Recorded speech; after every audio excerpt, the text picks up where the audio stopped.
Shalom, selamat pagi anak-anak. Pagi hari ini kita akan membahas tentang pembahasan materi beserta dengan latihan-latihan soal tema 8 subtema 3, pembelajaran 1 sampai dengan 3. Pembelajaran 1 muatan IPA KD 3.4 dan 4.4. Menjelaskan perbedaan gaya dan gerak. Perhatikan gambar berikut. Menurutmu, jenis gaya apa yang digunakan untuk menggerakkan gerobak yang ditumpangi pemain karapan sapi? Apa pengaruh gaya terhadap gerobak tersebut?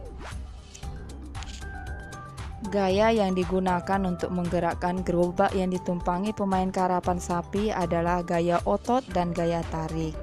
Nah, sementara pengaruh gaya terhadap gerobak tersebut adalah gerobak tersebut berpindah tempat. Gaya memiliki hubungan terhadap gerak suatu benda, yaitu sebagai berikut. Gaya dapat membuat benda dia menjadi bergerak. Contohnya, Made menendang bola ke arah gawang, Fitri memindahkan buku ke rak buku, dan Jonas mengayuh sepeda. Gaya dapat merubah arah gerak benda. Contohnya, Jonas mengoper bola yang baru diterima dari temannya. Pemain bola voli mengembalikan bola ke arah lawan, dan ayah memutar arah mobil yang dikendarainya. Yang selanjutnya, gaya dapat membuat benda bergerak menjadi lambat atau berhenti. Contohnya, Jonas mengerem sepeda yang melaju, Made menangkap bola, dan Dedi menahan gerakan bola dengan kakinya. Nah, yang keempat ini, gaya dapat mengubah bentuk benda. Contohnya, Maria membuat mainan dari plastisin, ibu memotong kue dengan pisau, dan ayah membuat guci dari tanah liat.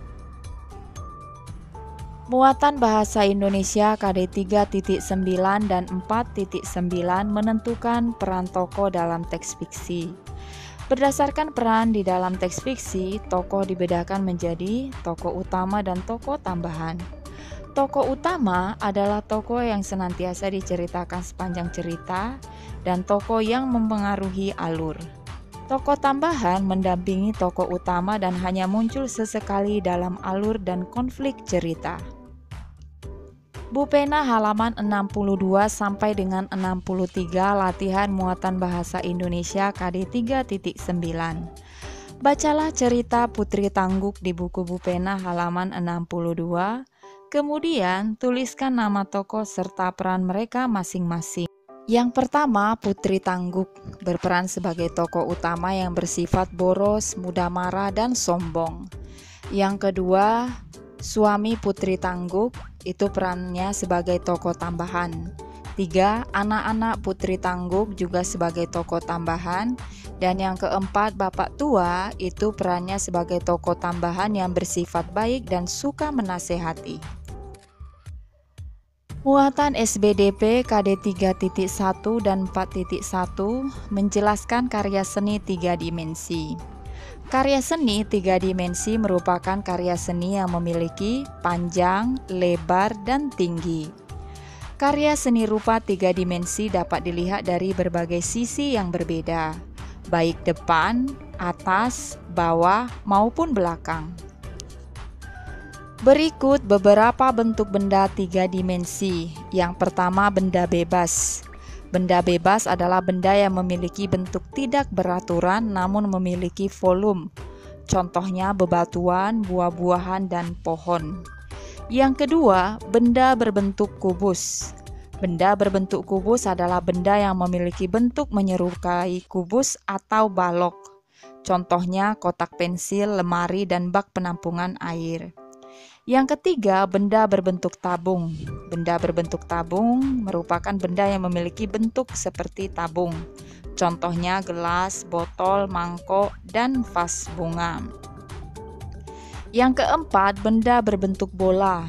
Benda berbentuk bola berarti benda yang memiliki bentuk menyerupai bola dan dapat menggelinding ke segala arah. Contohnya bola sepak, bola bekel, dan kelereng. Yang kelima, benda berbentuk limas. Benda berbentuk limas merupakan benda yang mempunyai alas berbentuk segi N.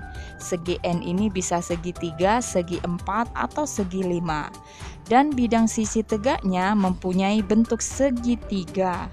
Contohnya piramida dan kemasan makanan. Bu Pena halaman 64, latihan muatan SBDP KD 3.1. Pertanyaan yang pertama, tuliskan ciri-ciri benda 3 dimensi berdasarkan gambar di buku Bu Pena halaman 64. Jawabannya, ciri-ciri benda 3 dimensi. Yang A, benda memiliki panjang, lebar, dan tinggi. Kemudian yang B, benda dapat dilihat dari berbagai sisi yang berbeda.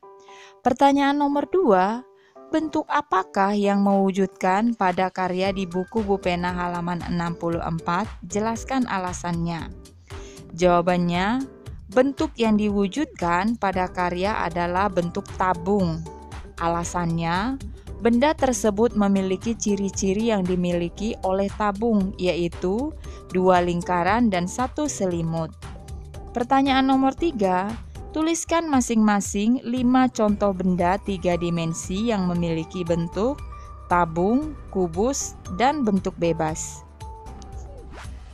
Jawabannya, contoh benda berbentuk tabung itu botol, vas bunga, kaleng kemasan minuman, ada juga gelas dan mangkuk. Kemudian yang B, contoh benda berbentuk kubus itu dadu, kotak pensil, lemari, penampungan air, dan kulkas. Nah, yang C, benda berbentuk bebas itu bisa pohon, bebatuan, buah-buahan, bunga, dan kapal. Pertanyaan nomor 4, apa yang membuat benda 3 dimensi berbeda dengan benda 2 dimensi seperti lukisan? Jelaskan. Jawabannya, perbedaan benda 3 dimensi dengan benda 2 dimensi antara lain, yang A, benda 3 dimensi memiliki panjang, lebar, dan tinggi, sedangkan benda 2 dimensi hanya memiliki panjang dan lebar saja. Yang B, benda 3 dimensi dapat dilihat dari berbagai sisi yang berbeda, sedangkan benda 2 dimensi hanya dapat dilihat dari satu sisi saja. Muatan Bahasa Indonesia KD 3.9 dan 4.9 menentukan watak tokoh pada teks fiksi. Teks fiksi memiliki tokoh utama dan tokoh tambahan. Setiap tokoh tersebut memiliki watak yang berbeda-beda. Ada tokoh yang memiliki sifat baik, namun ada juga tokoh yang memiliki sifat tidak baik. Untuk mengetahui watak tokoh, kita harus membaca cerita sampai akhir. Ketika membacanya, fokuslah pada alur dan konflik yang dihadapi oleh tokoh tersebut. Bu Pena halaman 65, latihan muatan bahasa Indonesia KD 3.9. Pertanyaan yang pertama, tuliskan tokoh-tokoh pada cerita Satrio Parimpit dan Sarung Ajaib.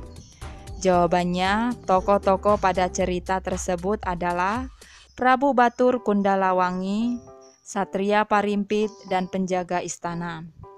Pertanyaan nomor 2, siapakah tokoh yang memiliki watak baik? Jawabannya Satrio Parimpit.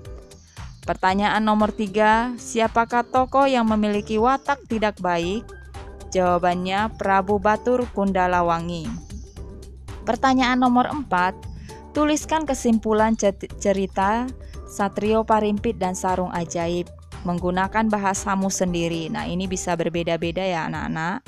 Di sini Mem kasih contoh. Jadi, kesimpulan cerita Satrio Parimpit dan Sarung Ajaib adalah Prabu Batur Kundalawangi merupakan raja yang tidak adil. Rakyat menjadi menderita karena adanya pajak yang tinggi. Lalu muncullah Satrio Parimpit yang berani melawan raja. Akhirnya raja pun mengakui keunggulan Satrio setelah melakukan kesepakatan. Pesan yang disampaikan oleh cerita ini adalah kita harus bersikap adil kepada siapapun. Muatan IPA KD 3.4 dan 4.4 menjelaskan hubungan antara gaya dan gerak. Gaya merupakan tarikan atau dorongan yang mempengaruhi keadaan suatu benda. Gaya dapat menimbulkan perubahan gerak atau kecepatan pada sebuah benda. Gaya mempengaruhi gerak suatu benda. Coba perhatikan gambar ini. Bola basket dapat masuk ke keranjang lawan jika diberikan gaya. Bu Pena halaman 66 latihan muatan IPA KD 3.4. Perhatikan gambar di buku Bu Pena halaman 66. Menurutmu, gambar manakah yang akan mengakibatkan batu terlontar? Jelaskan. Jawabannya, gambar yang akan mengakibatkan batu terlontar adalah gambar B. Alasannya, batu memanfaatkan gaya pegas yang berasal dari tali ketapel.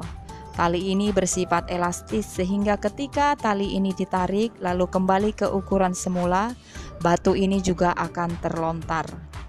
Pertanyaan B, bagian mana dari benda pada gambar tersebut yang memanfaatkan gaya pegas?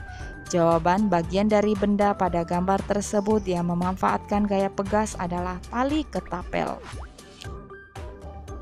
Pertanyaan yang C, bagaimana cara membuat lontaran batu lebih jauh? Jawabannya, cara membuat lontaran batu lebih jauh adalah dengan menarik tali ketapel lebih kuat. Pertanyaan yang D, tuliskan hubungan gaya dan gerak pada gambar tersebut. Jawabannya, hubungan gaya dan gerak pada gambar tersebut adalah gaya dapat membuat benda diam menjadi bergerak. Pertanyaan nomor 2, perhatikan gambar kedua di buku Bu Pena halaman 66. Pertanyaan yang A-nya, benda apa yang dapat dibentuk pada gambar tersebut? Jawabannya, yang dapat dibentuk pada gambar tersebut adalah tanah liat. Pertanyaan yang B, tuliskan hubungan gaya dan gerak pada gambar tersebut. Jawabannya, hubungan gaya dan gerak pada gambar tersebut adalah gaya dapat mengubah bentuk benda. Muatan Bahasa Indonesia KD 3.9 dan 4.9 mengelompokkan tokoh dalam teks fiksi. Dalam teks fiksi terdapat tokoh utama dan tokoh tambahan. Di dalam cerita, tokoh utama tersebut dapat dikelompokkan kembali menjadi tokoh protagonis dan antagonis. Tokoh tambahan hanya sesekali muncul di dalam cerita. Tokoh tambahan tidak mengubah alur cerita dan hanya menjadi pendukung dalam cerita. Kemunculannya pun lebih jarang dibandingkan dengan tokoh protagonis dan tokoh antagonis. Bu Pena halaman 68 latihan muatan Bahasa Indonesia KD 3.9. Kerjakan soal-soal berikut berdasarkan cerita Tombak Baru Kelinting di buku Bu Pena halaman 68. Nah, tugasnya adalah mencari tokoh protagonis, antagonis, dan tokoh tambahan serta watak masing-masing. Nah, di cerita itu hanya ada 2 tokoh, yaitu tokoh protagonis dan tokoh tambahan. Tokoh protagonisnya terdiri dari Wanabaya atau yang disebut dengan Ki Gede Wanabaya, anak Wanabaya atau Ki Gede Wanabaya II, dan Sang Naga. Watak masing-masing tokoh yang Wanabaya atau Ki Gede Wanabaya berbudi bahasa baik dan suka menolong. Sementara watak dari anak Wanabaya atau Ki Gede Wanabaya II patuh kepada orang tua. Dan yang ketiga adalah Sang Naga. Wataknya patuh kepada orang tua. Tokoh tambahannya adalah istri Wanabaya dan guru Wanabaya. Muatan PPKN KD 3.3 dan 4.3 menjelaskan sikap terhadap perbedaan karakteristik individu. Masyarakat Indonesia memiliki karakteristik yang beragam. Kita pasti memiliki tetangga yang berlainan suku bangsa. Setiap suku mempunyai karakter dan kebiasaan yang berbeda-beda. Namun, perbedaan karakter ini bukan penghalang terciptanya persatuan dan kesatuan.